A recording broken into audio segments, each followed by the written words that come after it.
Hi, fellow prayer and fasters. How are you? How has your week of prayer and fast been? I pray that you've had an enriching week of praying and fasting, and that you've also been pushing through all the challenges that may have come your way and hadn't given up.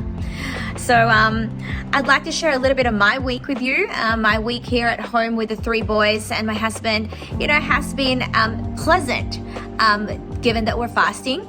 But at the same time, there have been moments I have forgotten that I am fasting and have urges to go and eat steak night at the pub, and then realize that it's something that I cannot eat at the moment. So that's happened. And aside from that, the house is buzzing with fasting talk. My children, my three boys would sometimes chirp and say, today I'm fasting fried rice, or I'm not eating any lunch for a whole week as well this week.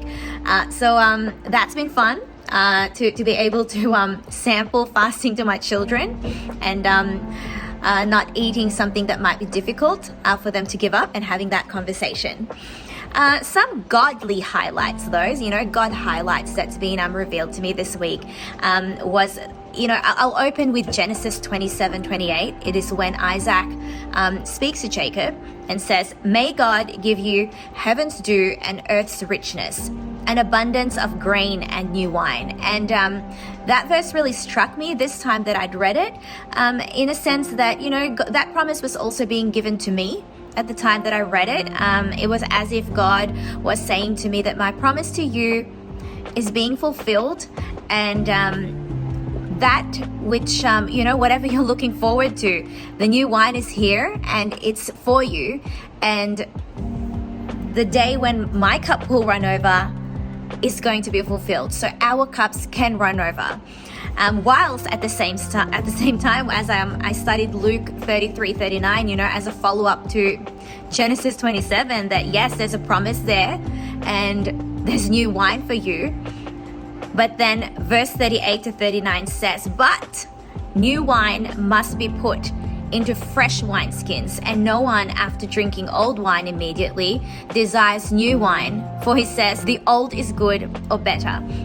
And then, that struck me again, because whilst, God's telling me, "Ria, the new wine is for you and it is there for the taking," he then also stops and he says, "But you have to be prepared. The old must go, the things that you're holding on to, the things that must let go to make room for that new promise. It needs to be freed up. It's like freeing up space on your iPhone. You can't do anything when you have no storage, right?"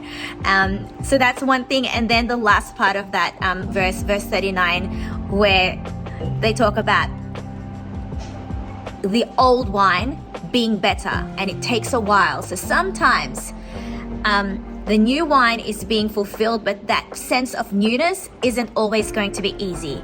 It might be a little bit of breaking, a little bit of grinding, a little bit of sanctification, a little bit of refinement before that new feels good.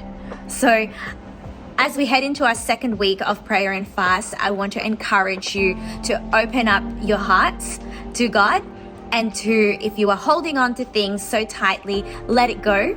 And if you're letting it go, but then this sense of newness, this process to getting the promise fulfilled, or that new wine, is taking a little bit of grinding and it's painful, I just pray that perseverance, the spirit of perseverance just fill you this week as you step out in faith and in obedience to God.